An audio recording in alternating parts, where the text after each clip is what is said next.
So student, nitrogen cycle. So let's talk about nitrogen cycle. Nitrogen के बारे में आपको एक चीज पहले से पता है कि नाइट्रोजन जो है, nitrogen is the most abundant gas in our atmosphere. और एक चीज और आपको बता दूं कि nitrogen is very very essential for plants and for animals. हमारी बॉडी में, हमारे जो सेल्स के अंदर जो डीएनए होता है, आरएनए जो होता है, they are very very basic building blocks because they are a part of the cell. ठीक है. और ये ह्यूमन इंफॉर्मेशन को, ह्यूमन जीनोम्स को, जो जेनेटिक्स होता है, जो जीन्स होते हैं, वो इनके अंदर ही जो है रिजाइड करते हैं. तो वो बने होते हैं न्यूक्लिक एसिड के साथ, न्यूक्लिक एसिड. और न्यूक्लिक एसिड बना होता है अमीनो एसिड से. अमीनो एसिड, तो अमीनो एसिड जो है न्यूक्लिक एसिड बनाते हैं, न्यूक्लिक एसिड जो है वो डीएनए आरएनए वो बनाते हैं. और अमीनो एसिड के लिए जो है नाइट्रोजन की रिक्वायरमेंट होती है. तो नाइट्रोजन जो है वो अमीनो एसिड्स को बनाता है. अमीनो एसिड जो है वो न्यूक्लिक एसिड को बनाते हैं, which is a part of our DNA, which is a building block. तो अगर नाइट्रोजन ना होता तो ना तो हमारे पास अमीनो एसिड्स होते, ना हमारे प्रोटीन्स बनते जो हमारे मसल्स के अंदर होते हैं. राइट. तो हमारे मसल्स के अंदर जो है प्रोटीन होता है, हमारे जो अमीनो एसिड्स होते हैं, न्यूक्लिक एसिड्स होते हैं. तो जो हमारे बेसिकली बॉडी का बिल्डिंग ब्लॉक है ना, वो बना होता है नाइट्रोजन के साथ. ऐसे ही जो हमारे प्लांट सेल्स जो होते हैं, प्लांट सेल्स के अंदर भी जो है nitrogen is very very essential. तो चाहे वो एनिमल्स हो चाहे प्लांट हो, दोनों के लिए बहुत ज़्यादा ज़रूरी है. और ये बड़ी खुशखबरी है, it's a good news, it's a well known fact also that 78% of total gases in atmosphere जो है it is nitrogen. It is nitrogen. So 78% nitrogen atmosphere के अंदर है. हमें भी चाहिए नाइट्रोजन, बहुत एसेंशियल है हमारे लिए. तो बहुत अच्छी बात है, इसको हम लोग यहाँ से यूज कर सकते हैं. But no, nature did not let the mechanism develop in our bodies so that we can directly use the nitrogen from the atmosphere. जैसे हम लोग, जैसे प्लांट जो है CO2 को डायरेक्टली जो है वो यूज़ कर सकते हैं फ्रॉम एटमॉस्फेयर, जैसे ह्यूमन बॉडीज, जैसे हम लोग जो है, एनिमल जो है लाइफ है, वो डायरेक्टली ऑक्सीजन को यूज़ कर सकते हैं from atmosphere. But we can not use directly this nitrogen which is in abundance in our atmosphere. हम उसको डायरेक्टली यूज़ नहीं कर सकते हैं.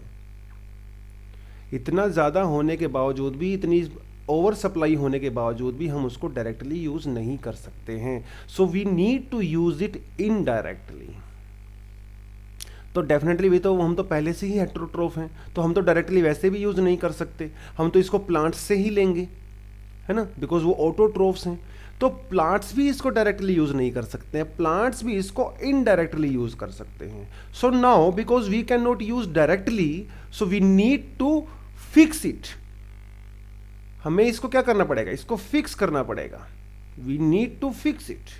और we need to convert this nitrogen in some other forms which can be used. उसको किसी usable form में कन्वर्ट करना पड़ेगा. जैसे अमोनिया में कन्वर्ट करना पड़ेगा, नाइट्रेट्स में कन्वर्ट करना पड़ेगा, नाइट्राइट्स में कन्वर्ट करना पड़ेगा. यस, उनको प्लांट यूज कर सकता है, लेकिन नाइट्रोजन को डायरेक्टली यूज नहीं कर सकता. So we need to fix this, है ना. मतलब उसको थोड़ा मॉडिफाई करेंगे, क्योंकि डायरेक्टली हम उसको यूज कर नहीं पा रहे हैं. डायरेक्टली हम उसको यूज कर नहीं.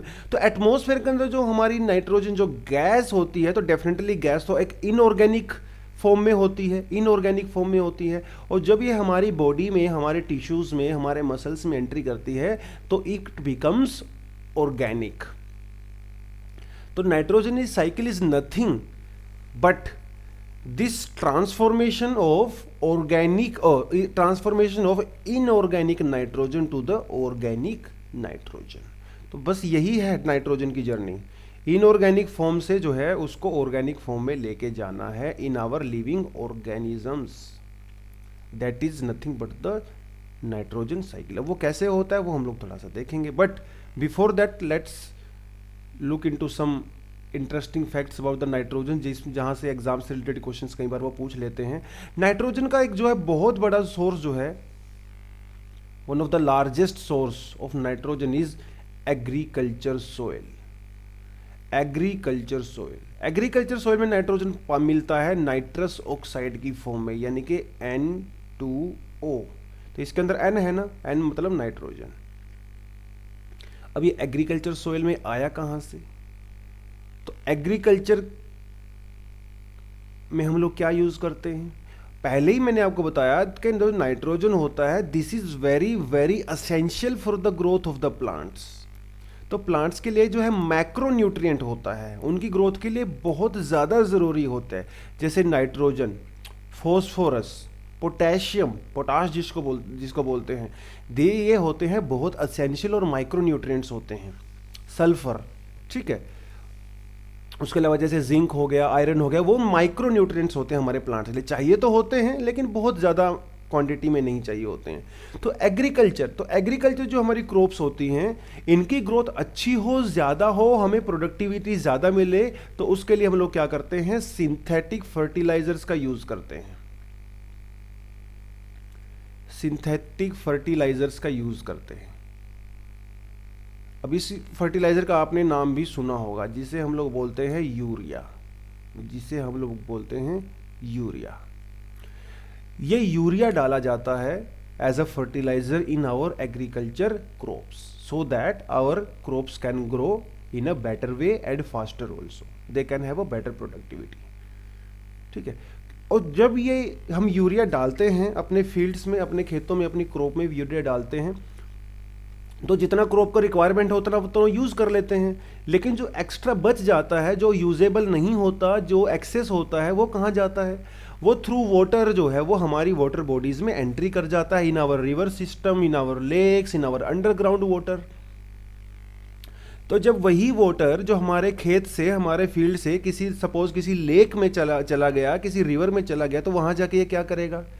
Now because this nitrogen is a very good nutrient for the plants, तो डेफिनेटली जब वो किसी लेक के अंदर जाएगा तो वहाँ पे जो अलगई होंगे वो अलगई भी ज़्यादा ग्रोथ करेंगे। अब उनको भी फर्टिलाइजर मिल गया, उनको भी न्यूट्रिएंट्स मिल गए, तो वहाँ पे अलगई जो है वो बूम करेंगे। अलगई जब बूम करेंगे तो वहाँ पे बैक्टीरियाज भी बूम करेंगे। बैक्टीरिया जब बूम करेंगे तो वहाँ पे ऑक्सीजन जो है वो कम हो जाएगा। तो वही जो हमने पीछे किया था, जो बोलते हैं यूट्रोफिकेशन। तो एग्रीकल्चर सॉइल में हम इतना ज़्यादा फर्टिलाइजर यूज़ करते हैं आजकल, सिंथेटिक फर्टिलाइजर, कि वो हमारे लिए बेनिफिट तो दे ही रहा है, लेकिन साथ के साथ वो नुकसान भी दे रहा है। इसलिए एक अच्छे, जितनी रिक्वायरमेंट होती है सोइल को, उतना नाइट्रोजन डालना ज़रूरी है, ज़्यादा नहीं और कम भी नहीं। और इंडिया में जो सोइल्स होती हैं, most of the soils in India are deficient in nitrogen, तो that is why we use lot of nitrogen, especially उन एरियाज में जहां पे ग्रीन रेवोल्यूशन जो है वो ज़्यादा सक्सेसफुल हुआ। ग्रीन रेवोल्यूशन, वहाँ पे हम ज़्यादा फर्टिलाइज़र यूज़ करते हैं, बिकॉज यहाँ पे इंटेंसिव एग्रीकल्चर किया जाता है। जैसे आपका हरियाणा हो गया, पंजाब हो गया, आपका तमिलनाडु हो गया, इवन राजस्थान हो गया, यहाँ पे बहुत ज़्यादा हम लोग यूरिया का यूज़ करते हैं, नाइट्रोजन फर्टिलाइज़र का यूज़ करते हैं जो सिंथेटिक होता है। Getting this point? नाइट्रोजन के अलावा जो दो हमारे पास और जो इम्पोर्टेंट फर्टिलाइज़र हैं वो है हमारा फॉस्फोरस और पोटेशियम, NPK। N होता है नाइट्रोजन, P होता है पोटेशियम, फॉस्फोरस, एंड K होता है हमारा पोटेशियम। तो हम लोग ज़्यादा नाइट्रोजन का यूज़ करते हैं। वाई? बिकॉज नाइट्रोजन पे जो है गवर्नमेंट जो है वो सब्सिडी देता है ज़्यादा, और सस्ता होता है, इंडिया में ही मैन्युफैक्चर होता है, तो ज़्यादातर जो किसान जो है वो नाइट्रोजन का यूज़ करते हैं। जबकि जो पोटेशियम होता है, जो फॉस्फोरस होता है, ये फर्टिलाइज़र हमें इंपोर्ट करना पड़ता है। इंडिया जिसको ज़्यादा मैन्युफैक्चर करता नहीं है, इंपोर्ट करना पड़ता है, तो हमारे फार्मर्स के लिए थोड़ा सा कॉस्टली पड़ता है। तो इसलिए हमारे फार्मर जो हैं फॉस्फोरस और पोटेशियम को ज़्यादा यूज़ नहीं करते हैं, नाइट्रोजन को ज़्यादा यूज़ करते हैं, और यहीं से प्रॉब्लम स्टार्ट होती है। एक्चुअली जो रेशो होना चाहिए, आइडियल रेशो जो फर्टिलाइज़र का होना चाहिए, वो होना चाहिए 4:2:1, 4:2:1, बट ऐसा है नहीं। इवन राजस्थान वगैरह में तो जो रेशो है वो रेशो होता है 180:55:1। Now you can see from this ratio, ये राजस्थान का रेशो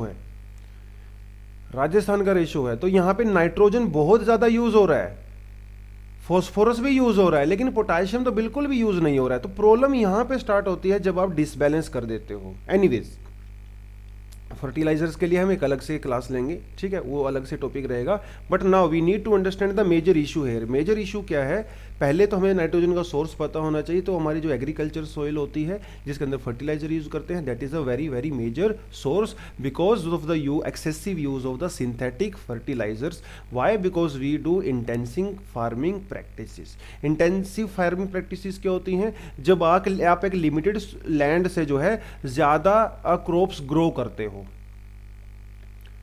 ठीक है, एक लिमिटेड लैंड से आप ज्यादा क्रॉप्स ग्रो करते हो, ठीक है, उसे बोलते हैं intensive farming practice. It is a mechanized farming, और इस तरह की लैंड पे जो है मेजरली हम लोग जो है उसको सेल के पर्पज़ के लिए करते हैं, मंडी में बेचने के पर्पज़ के लिए करते हैं। तो इंटेंसिव फार्मिंग प्रैक्टिस जहाँ जहाँ पे होती है वहाँ पे ज़्यादा हम लोग फर्टिलाइज़र का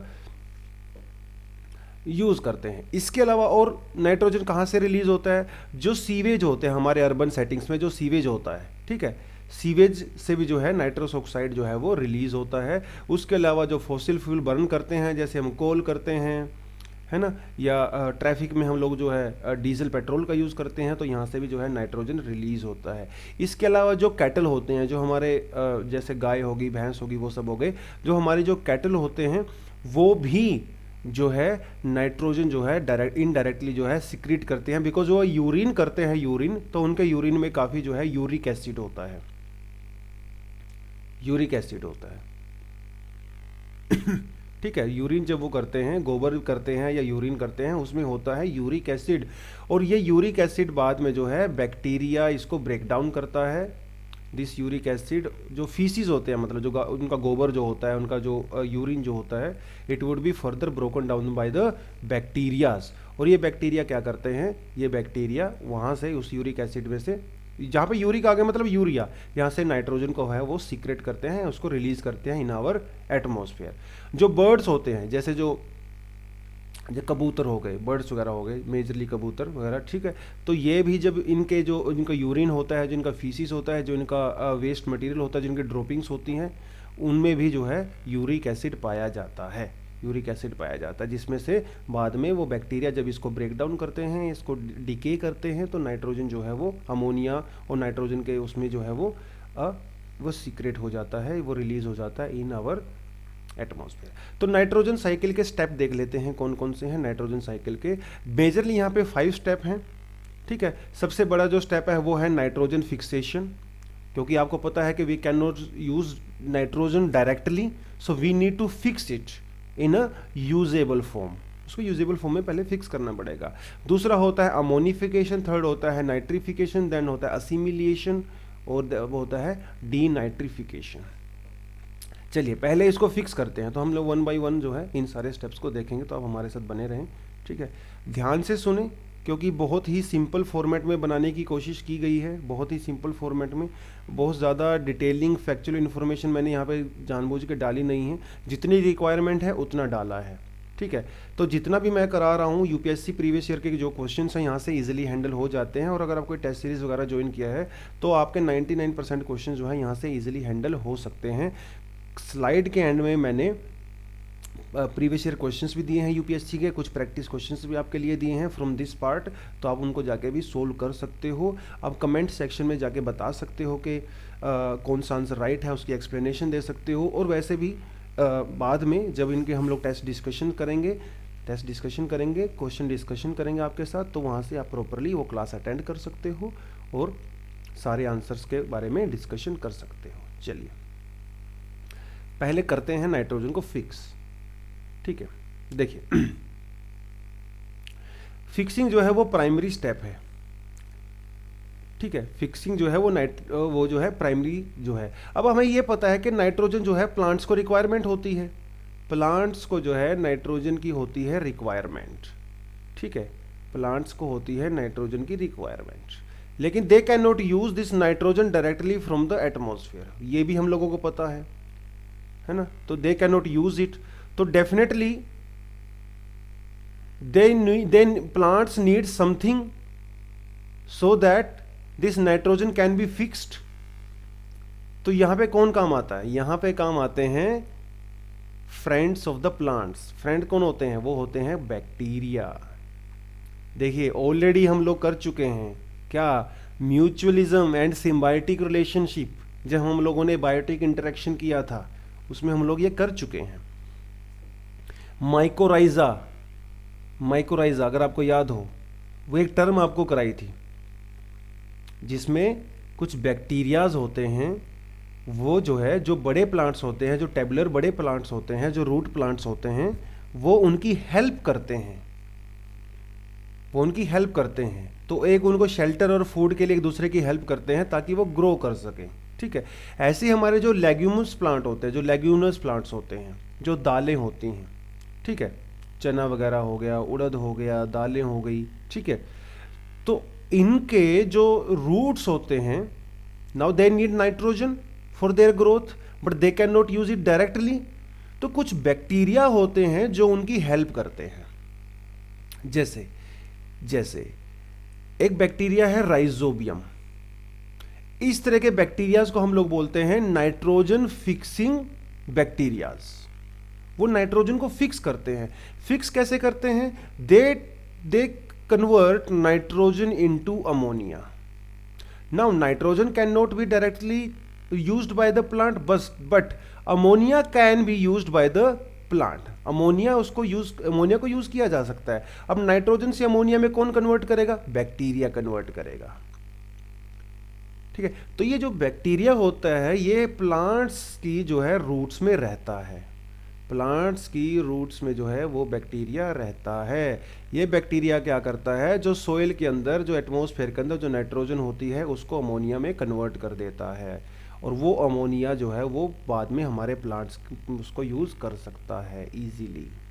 अब इससे राइजोबियम को क्या क्या बेनिफिट हुआ? बैक्टीरिया को क्या बेनिफिट हुआ? उसको क्या मिल गया? उसको फूड मिला, उसको शेल्टर मिल गया। प्लांट को क्या फ़ायदा हुआ? प्लांट को तो भैया अमोनिया चाहिए था, उसको अमोनिया मिल गया। तो it's a mutual relationship, it's a symbiotic relationship, जिसका ऑलरेडी हम लोग एग्जाम्पल कर चुके हैं। तो इट्स अ बायोटिक इंटरेक्शन जिसमें जो है दोनों ऑर्गेनिजम्स को बेनिफिट होता है, तो दोनों पार्टीज को इसमें पॉजिटिव रहती हैं, ठीक है। चलिए, अब ये नाइट्रोजन फिक्सेशन क्या सिर्फ बैक्टीरिया के द्वारा यूज किया जाता है? नो, और भी तरीके हैं इसको फिक्स करने के। तो जब बैक्टीरिया उसको फिक्स करता है उसको बोलते हैं बायोलॉजिकल फिक्सेशन। और ऐसे कुछ बैक्टीरिया का नाम है जैसे एजोबैक्टर, क्लोस्ट्रीडियम एंड राइजोबियम।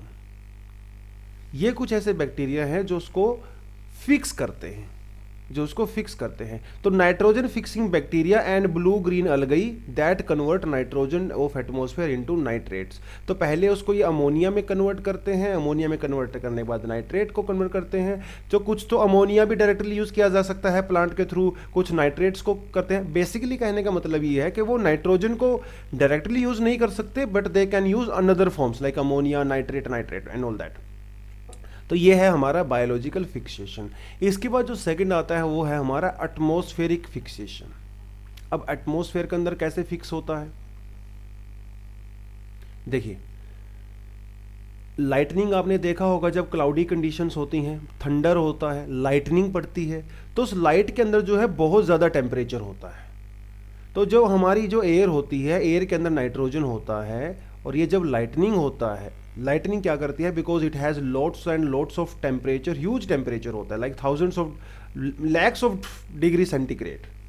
तो ये क्या करता है? इस नाइट्रोजन को जो है फिक्स कर देता है।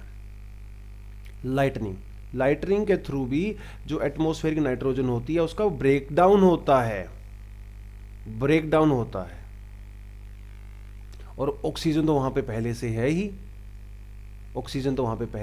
ही, तो ये जो N2 होता है, N2, और ये जो O2 होता है, लाइटनिंग की वजह से क्या होता है? इनका ब्रेकडाउन होता है और ये नाइट्रस ऑक्साइड में कन्वर्ट हो जाता है,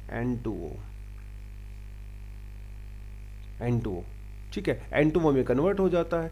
तो हमारे एयर के अंदर अभी क्या है? पहले नाइट्रोजन थी, अभी वो लाइटनिंग की वजह से किस में कन्वर्ट हो गया? नाइट्रस ऑक्साइड में कन्वर्ट हो गया। अब नाइट्रस ऑक्साइड क्या करता है? नाइट्रस ऑक्साइड जो है वो वाटर के साथ रिएक्शन करता है। अब वाटर कहाँ से आया? ये है भैया हमारा रेन वाटर के साथ रिएक्शन करके नाइट्रस ऑक्साइड क्या बनाता है? Nitric acid. तो ये बनाता है नाइट्रिक। याद करो, जैसे सल्फ्यूरिक एसिड बना था, ऐसे ही हमारा नाइट्रिक एसिड भी बनता है। जैसे सल्फ्यूरिक एसिड बना था, ठीक है, ऐसे ही हमारा नाइट्रिक एसिड भी बनता है। वहां पे इसने जो है क्या किया था, एसिडिक रेनफॉल, जो हमारे ताजमहल के मार्बल के लिए बहुत नुकसान करता है। यहाँ पे एसिडिक रेनफॉल वाला ऐसा कोई ज़्यादा कॉन्सेप्ट नहीं है, बिकॉज ये मार्बल वार्बल के साथ ऐसा रिएक्ट नहीं करता है, ठीक है। तो नाइट्रिक एसिड जो है जब ये अर्थ के ऊपर आता है, अर्थ पे आता है, हमारी सोइल पे आता है, सरफेस पे आता है, तो ये जो नाइट्रिक एसिड है ये कन्वर्ट किस में होता है, नाइट्रेट्स में कन्वर्ट होता है, नाइट्रेट्स। और nitrates can be directly used by the plants, directly use by the plants. देखिए क्या क्या हो रहा है लाइटनिंग की वजह से, लाइटनिंग की वजह से क्या क्या हो रहा है। लाइटनिंग ने क्या किया, लाइटनिंग ने क्या किया, उसको जो एटमॉस्फेरिक जो नाइट्रोजन थी उसका ब्रेक डाउन किया ऑक्सीजन के साथ रिएक्ट करके, वो क्या बनाता है, नाइट्रस ऑक्साइड। नाइट्रिक ऑक्साइड ने क्या किया, रेन वाटर के साथ मिलके क्या बनाया, नाइट्रिक एसिड, नाइट्रिक एसिड। अब ये नाइट्रिक एसिड कहाँ आएगा, सोइल में जाएगा, सोइल में, सोइल में दोबारा से फिक्स होगा, किस में कन्वर्ट हो जाएगा, नाइट्रेट्स में, nitrates. Now these nitrates can be directly used by our plants, directly used by our plants, ठीक है। तो ये है हमारा एटमॉस्फेरिक फिक्सेशन, हमें तो फिक्स करने से मतलब है। This is our nitrogen fixation by the atmospheric factors, ठीक है, फैक्टर्स। जो थर्ड होता है ये होता है हमारा इंडस्ट्रियल फिक्सेशन, इंडस्ट्रियल फिक्सेशन। देखिए इंडस्ट्रियल फिक्सेशन में क्या है, ये बेसिकली फर्टिलाइजर मेकिंग प्रोसेस है, फर्टिलाइजर मेकिंग प्रोसेस। हम लोग क्या करते हैं, एटमॉस्फेरिक नाइट्रोजन को किस में कन्वर्ट करते हैं, अमोनिया में कन्वर्ट करते हैं, अमोनिया में। और अमोनिया को कन्वर्ट करने के लिए जिस प्रोसेस का यूज किया जाता है उसे बोलते हैं हेबर्स प्रोसेस। याद रहेगा आपको, ये इसको याद रखना है, हेबर्स प्रोसेस, ठीक है। हेबर प्रोसेस एक्चुअली यूज होती है फर्टिलाइजर मेकिंग में। तो एटमॉस्फेरिक नाइट्रोजन को हम लेते हैं, उसको कलेक्ट करते हैं, हेबर्स प्रोसेस के थ्रू उसको अमोनिया में कन्वर्ट करते हैं और नाइट्रेट्स में कन्वर्ट करते हैं। अमोनिया और नाइट्रेट्स में कन्वर्ट करने वाली जो प्रोसेस होती है, it is involved in fertilizer making by the use of Haber's process. Haber's process क्या है आपको जानने की जरूरत नहीं है, नाम जान लो वो काफ़ी है आपके लिए, ठीक है। तो नाइट्रोजन फिक्सेशन हम लोगों ने कर दिया, तीन तरीके से किया। एटमॉस्फेरिक फैक्टर की वजह से क्या, लाइटनिंग हो गया, एक हमारा बायोलॉजिकल हो गया जो बैक्टीरिया की वजह से फिक्स हुआ, और तीसरा हमारा जो है वो इंडस्ट्रियल प्रोसेस की वजह से हुआ, इंडस्ट्रियल प्रोसेस, ठीक है। एक मिनट में इसको इरेज कर देता हूँ यहाँ से। तो देखो, तो हमें फिक्सेशन से मतलब है, ठीक है। तो N2 को जो है हम लोगों ने फिक्स करना है, फिक्स करना है, यानी कि इसको किस में कन्वर्ट करना है, इधर अमोनिया और नाइट्राइट्स और नाइट्रेट्स, राइट,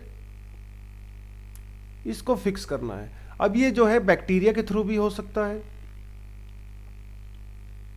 लाइटनिंग के थ्रू भी हो सकता है, और ये हमारा जो है हेबर्स प्रोसेस के थ्रू भी हो सकता है, जो फर्टिलाइजर के लिए यूज होता है। तो ये है हमारा नाइट्रोजन फिक्सेशन, ये समझ लो आप। क्योंकि दिस NO2 जो है it can not be used by plants, तो ये प्लांट्स इसको यूज कर सकें इसके लिए इसकी फिक्सेशन बहुत ज़्यादा ज़रूरी है। चलिए, थर्ड जो प्रोसेस होती है दिस इज अमोनिफिकेशन, अमोनिफिकेशन, ठीक है, अमोनिफिकेशन। देखिए अमोनिफिकेशन जो यूज होती है it's a decaying process, it is a decaying process. तो जब लिविंग जो कंपोनेंट होता है हमारे इकोसिस्टम का, जो लिविंग ऑर्गेनिजम्स होते हैं, जब वो मर जाते हैं तो उनका क्या होता है, डीकम्पोजिशन होता है। जो डीकम्पोजर्स होते हैं, कंपोजर जो होते हैं वो क्या करते हैं, उसको डीकम्पोज करते हैं, यानी कि जो कॉम्प्लेक्स जो केमिकल्स होते हैं, कॉम्प्लेक्स जो एलिमेंट्स होते हैं उसको सिंपल एलिमेंट्स में कन्वर्ट करते हैं, bacteria, fungi etcetera and all that, ठीक है। तो ये जो बैक्टीरिया जो फंगी होते हैं जब ये इसको डीकम्पोज करते हैं तो वो क्या करते हैं, जो नाइट्रोजन को जो है जो हमारी बॉडी के अंदर थी, ठीक है, उसको दोबारा से अमोनिया में कन्वर्ट करते हैं, उसको अमोनिया में कन्वर्ट करते हैं। तो हमारी बॉडी के अंदर, प्लांट बॉडी के अंदर जो नाइट्रोजन होती है ये उसको अमोनिया में कन्वर्ट कर देते हैं, ठीक है। That is your ammonification, ammonification. देखिए यहाँ पे दो चीज़ें हो गई, आपकी जो सोइल थी, सोइल के अंदर क्या है, राइजोबैक्टर थे, है ना, राइजोबियम एंड ऑल दैट। तो वो क्या कर रहे थे, वो नाइट्रोजन को पहले से ही फिक्स कर रहे थे। अभी क्या किया, ये डीके होने की वजह से भी इसमें और ऐड हो गया अमोनिया। कोई अगर डेड जो एनिमल है या प्लांट है जो डीके होता है तो इसके अंदर दोबारा से अमोनिया ऐड हो गया। तो पहले से ही सोइल के अंदर अमोनिया था और डीकम्पोजिशन की वजह से और भी अमोनिया ऐड हो गया। तो हमारी सोइल जो है वो अमोनिया में रिच हो जाती है, यानी कि अमोनिया की जो कंसंट्रेशन है हमारे ग्राउंड में वो बढ़ती रहती है। और ammonia is very essential for the plant growth. This is called ammonification. तो पहले से ही अमोनिया है। जब डेड मटेरियल जो है वो जब डीकम्पोज होता है तो एक्स्ट्रा अमोनिया भी वहां पे ऐड हो जाता है। This is called ammonification. Third is your nitrification. Nitrification हमारा मेन पर्पस क्या है, हमारा अभी पर्पस है अमोनिया को नाइट्राइट में कन्वर्ट करना है और नाइट्राइट को नाइट्रेट में कन्वर्ट करना है। अमोनिया को नाइट्राइट में कन्वर्ट करना है, नाइट्राइट को जो है नाइट्रेट में कन्वर्ट करना है। वो किसके थ्रू होता है, वो होता है बैक्टीरियाज के थ्रू। बैक्टीरिया जैसे नाइट्रोसोमोनास एंड नाइट्रोबैक्टर। नाइट्रोसोमोनास क्या करता है, वो अमोनिया को नाइट्राइट में कन्वर्ट करता है, नाइट्रोबैक्टर जो है वो नाइट्राइट को नाइट्रेट में कन्वर्ट करता है। इनका नाम याद रखना बहुत ज़्यादा ज़रूरी है, नाइट्रोसोमोनास एंड नाइट्रोबैक्टर। वो पूछेगा एग्जाम में आपसे which of the following statement is true, उसमें वो बोलेगा Nitrosomonas convert ammonia into nitrate. No, that is wrong. Nitrite is getting converted into nitrates through Nitrobacter. इसको नाम आपने याद रखना है जरूर, ठीक है। देखिए पहले ए आता है, पहले आई आता है, पहले ए आता है अल्फाबेट्स में, बाद में आई आता है, लेकिन यहां पे उल्टा है। यहां पे पहले नाइट्राइट में कन्वर्ट होता है फिर नाइट्रेट में कन्वर्ट होता है। पहले आई आता है फिर ए आता है, यहां पे उल्टा है, रिवर्स चल रहे हैं हम लोग। तो नाइट्रोसोमोनास एंड नाइट्रोबैक्टर, नाइट्रोबैक्टर। तो this is the process by which ammonia converted into nitrates by bacteria. Bacteria के नाम आपको मैंने पहले बता दिया है। Plants absorb these nitrates. अब ये जो नाइट्रेट्स होते हैं प्लांट इनको इजीली अब्जॉर्ब कर सकता है। देखिए प्लांट जो है वो अमोनिया को भी कुछ यूज़ कर सकता है, ऐसी प्रॉब्लम नहीं है, अमोनिया को भी कर सकता है। अमोनिया की से थोड़ा अच्छे तरीके से नाइट्राइट को यूज़ करता है, नाइट्रेट से बढ़िया तरीके से जो है नाइट्रेट को यूज़ करता है। तो अगर हमारे प्लांट्स को नाइट्रेट मिल जाता है तो बहुत अच्छे से ग्रो करते हैं, ठीक है। अमोनिया को भी यूज़ कर लेते हैं, ऐसी बात नहीं है कि अमोनिया का यूज़ नहीं करता, लेकिन nitrate is more essential for them. और वो काम कौन करता है, बैक्टीरिया। देखिए बैक्टीरिया हमेशा से प्लांट्स की, there are like trillions and trillions of bacterias and they are very helpful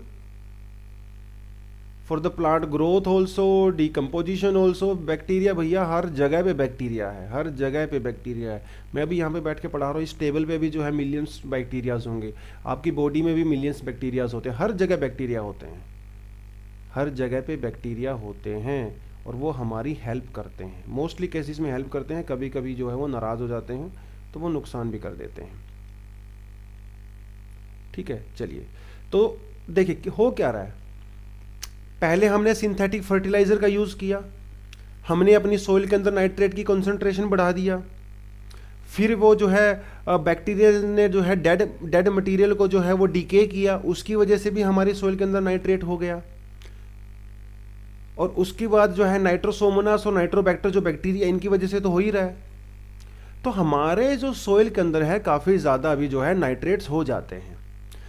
तो जब हमारी सोइल के अंदर ज़्यादा नाइट्रेट्स होते हैं, जब हम वहाँ पे उसको इरिगेशन करते हैं या जो रेनफॉल होता है, तो ये नाइट्रेट कहाँ जाता है, तो क्या ये हमारी सोइल के अंदर पड़ा रहेगा? नो। मोस्टली जो नाइट्रेट होता है, जो एक्सेस में होता है, या तो वो वॉश आउट हो जाता है या फिर वो हमारे ग्राउंड वाटर के अंदर जाके मिक्स हो जाता है। वो सोइल के थ्रू पर्कुलेट होके हमारे ग्राउंड वाटर में मिक्स हो जाता है, ठीक है। उसको बोलते हैं लीच हो जाना। तो increase nitrates can leach into the ground water. देखिए वो जब ज़्यादा, देखिए हर चीज़ ना बैलेंस में ही अच्छी लगती है। लेकिन अगर उसका अमाउंट ज़्यादा कर दिया हमने, देन इट कैन बिकम और it can enter our ground water also, ground water also. तो नाइट्रेट जो अमोनिया बेस्ड फर्टिलाइजर होते हैं वो हमारी सोइल को जो है एसिडिक भी बनाते हैं। न्यूक्लिक एसिड अभी तो हम लोगों ने किया था, न्यूक्लिक एसिड है ना, जो नाइट्रस ऑक्साइड होते हैं ये वाटर के साथ मिलके क्या बनाते हैं, nucleic acid, right, nucleic acid. तो जब ज़्यादा नाइट्रस ऑक्साइड हो जाएगा और वहाँ पे अगर वाटर की कंसंट्रेशन भी ज़्यादा होगी तो एसिड जो है बनेगा, और जब एसिड बनेगा तो हमारी सोइल जो है वो एसिडिक हो जाएगी। एंड एसिडिक सोइल जो है it is not good for our crops. तो लिमिटेड जो है इसको यूज़ करना चाहिए जितनी हमारी सोइल को रिक्वायरमेंट है, ज़्यादा यूज़ करेंगे तो गड़बड़ हो जाएगा, ठीक है। तो दिस इज कॉल्ड नाइट्रिफिकेशन। अगला है एसिमिलेशन। एसिमिलेशन इज नथिंग, तो सिंपल है। जब ये नाइट्रोजन हमारी प्लांट्स में जो है वो सोइल से प्लांट्स में एंट्री कर जाता है तो वो जो है प्लांट्स के जो डीएनए होता है, आरएनए होता है, और जो ह्यूमन भी बाद में इसको कंज्यूम करते हैं प्लांट्स को, हर्बीवोर्स, कार्निवोर्स, तो उसको बोलते हैं एसिमिलेशन। तो देखो जो नाइट्रोजन जो एटमॉस्फेयर के अंदर थी, at the end of the day ये हमारी बॉडी के अंदर एंटर कर जाती है। This is called assimilation and it becomes a part of our RNA, DNA, our tissues, our muscles, etcetera etcetera. This is called assimilation. This is called assimilation. ठीक है। इसके बाद जो लास्ट प्रोसेस आती है वो आती है हमारी आती है denitrification.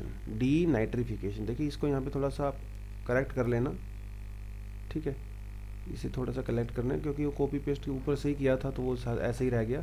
This is denitrification. This is denitrification. Denitrification nitrification का बिल्कुल अपोजिट है डीनाइट्रिफिकेशन। नाइट्रिफिकेशन में हम लोगों ने क्या किया था, अमोनिया को नाइट्राइट में कन्वर्ट किया था, नाइट्राइट को जो है नाइट्रेट में कन्वर्ट किया था, नाइट्रोसोमोनास एंड नाइट्रोबैक्टर। यहां पे हम लोग क्या कर रहे हैं, यहां पे जो नाइट्रेट हमने बनाया था इसको वापस एटमॉस्फेयर में लेके जा रहे हैं। तो it's a reverse process, it's a reverse process, ठीक है, उसे बोलते हैं डीनाइट्रिफिकेशन। तो नाइट्रेट को जब आप जो है दोबारा से एटमॉस्फेयर के अंदर रिलीज करते हो, दिस इज कॉल्ड डीनाइट्रिफिकेशन। और इसमें हेल्प कौन करता है, ये भाई साहब हेल्प करते हैं, it's a bacteria Pseudomonas, it is called Pseudomonas. तो this process is reverse of the nitrogen fixation और नाइट्रिफिकेशन, ठीक है। अगर एग्जाम में आ जाए तो ये रिवर्स होता है नाइट्रोजन फिक्सेशन के और नाइट्रिफिकेशन। देखो नाम में ही लिखा हुआ है डी, डी मतलब अपोजिट, मतलब उसका रिवर्स, उसका रिवर्स।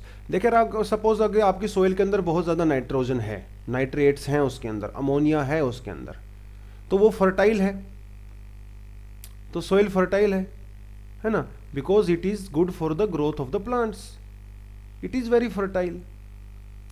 लेकिन अगर इसका डीनाइट्रिफिकेशन हो गया, अगर वहाँ पे ज़्यादा सूडोमोनास हो गया तो क्या होगा, ये सारा फर्टाइल जो वो कहाँ चला जाएगा, एटमॉस्फेयर के अंदर चला जाएगा, फिर से हमारी सोइल के अंदर जो है नाइट्रोजन कम हो जाएगा।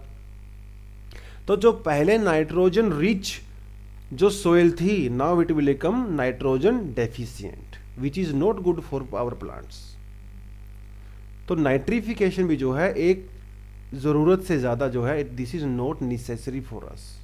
सब कुछ बैलेंस में होना चाहिए, नाइट्रोजन फिक्सेशन भी बैलेंस में होना चाहिए, नाइट्रिफिकेशन भी बैलेंस में होना चाहिए, डीनाइट्रिफिकेशन भी बैलेंस में होना चाहिए। तो ना तो हमें बहुत ज़्यादा नाइट्रोजन की रिक्वायरमेंट है और ना ही बहुत ज़्यादा डीनाइट्रिफिकेशन की रिक्वायरमेंट है, क्योंकि अगर वो नाइट्रोजन जो है वो एटमॉस्फेयर के अंदर ही चली गई तो उसका बेनिफिट क्या हुआ। तो वो नाइट्रोजन हमें अपने सोइल के अंदर लेके आनी है, ठीक है। जैसे बैक्टीरिया, राइजोबियम वगैरह जो है, नाइट्रोबैक्टर, नाइट्रोसोमोनास, वो उसको फिक्स करेंगे। अब जो स्यूडोसोमोनास है वो उसको जो है डी फिक्स करेगा या इसको दोबारा से एटमॉस्फेयर के अंदर भेजेगा, तो it can lower the fertility of our soil. तो अगर वो पूछे कि which of the following is responsible for the low fertility, तो आप क्या बोलोगे, denitrification is responsible for the low fertility of soil.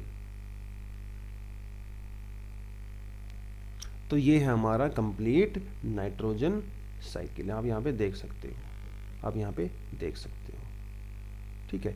देखिए अमोनिया, अमोनिया से किस में कन्वर्ट हुआ, नाइट्राइट्स, कौन कर रहा है इसको कन्वर्ट, नाइट्रोसोमोनास एंड नाइट्रोसोमोनास, ये एक ये जो है नाइट्रोसिकस, ये भी एक बैक्टीरिया है, ठीक है, नाइट्रोसोमोनास का ही नाम है, इसको बोल सकते हो।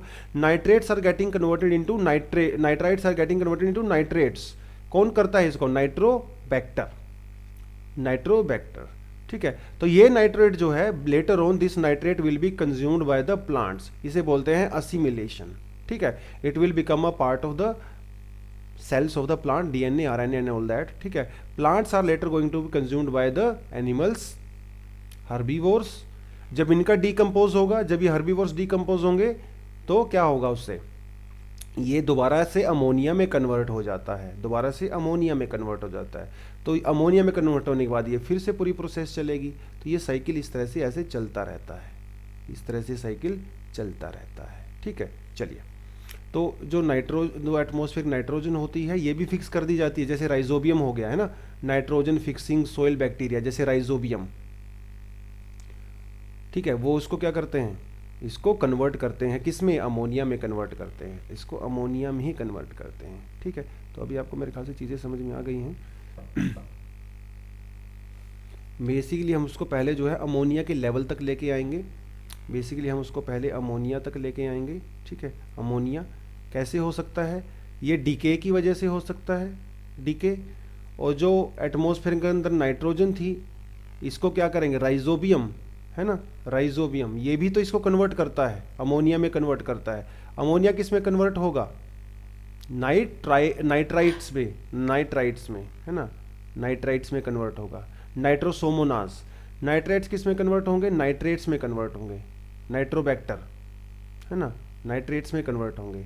And this nitrate can be consumed by the plants, तो प्लांट्स का डीके होगा, और these plants can be consumed by the animals, animals का भी डीके होगा, तो उस डीके से जो है वो दोबारा से अमोनिया बनेगा।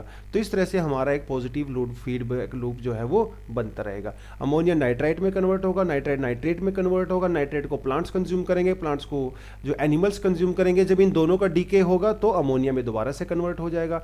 जो एटमॉस्फेयर की जो नाइट्रोजन होती है, ये जो राइजोबियम और जो दूसरे नाइट्रोजन फिक्सिंग बैक्टीरिया होते हैं, ये उसको दोबारा से अमोनिया में कन्वर्ट करेंगे। तो साइकिल तो बड़ा सिंपल है, साइकिल सिंपल है, बहुत ज़्यादा कॉम्प्लेक्स नहीं है। तो ऐसे जो है हमारा नाइट्रोजन साइकिल काम करता है। अब ये जो चीज़ें मैंने आपको कराई हैं, बायो जियो केमिकल साइकिल, यहाँ पे हम लोगों ने दो साइकिल की है, sedimentary cycle and the gaseous cycle, ठीक है। सेडिमेंट्री साइकिल में हम लोगों ने कौन कौन से किए थे, sulphur cycle and phosphorus cycle, ठीक है। गैसियस साइकिल में हम लोगों ने किया carbon cycle and nitrogen cycle, nitrogen cycle. Nitrogen cycle सबसे ज़्यादा कॉम्प्लेक्स है और सबसे ज़्यादा इंपॉर्टेंट भी है actually. And these are the questions that I have set up for you, जो you need to try to attempt these questions, ठीक है।